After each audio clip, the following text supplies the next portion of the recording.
Ano so ko man siya nga ignon siya sir nga naman sa bunal. Kadako sa bunal, kasayod man jud ko ana. Pareha man me. Correct.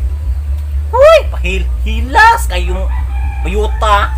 So karon mga kajaguar, mangita di ko interviewon regarding atong viral issue karon. Ay tama-tama na ko'y nakitaan. Excuse me. Ato. Usa ko ka vlogger. Pwede naman ta ka kagwapo. interviewon ka dali. Kabalo naman ka tong viral issue karon no. Asa man ato oy? Okay lang ba nakoy punguntahan sa imo ha. Nga okay lang ba na sa imo kabayan, okay lang ba ka natawagon og sir? Unsa may mong maistorya na? Mo comment jud ko atong kuan ba, atong na-viral karon. Lain jud kay ni si Yads si Yots oy.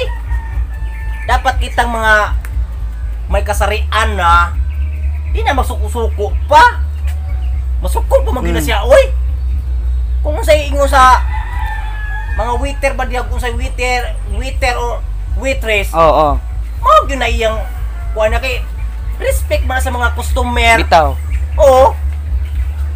Pati pa itato eh. Na-trending dito to ano, na-trending to. Kaluoy tao sa waiter oy.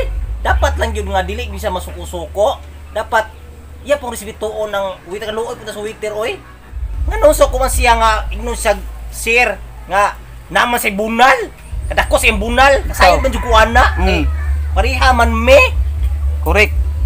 Uy, hilas kayong bayuta. Napakoy dugang nga pangutana sa imuha. Nga okay lang ba sa imuha nga tawagon ka og manong, tiyo, uncle? Okay lang ba sa imuha? Di ko na pwede, cool! Di ko na pwede! Di ko na pwede, cool! Di ko na pwede!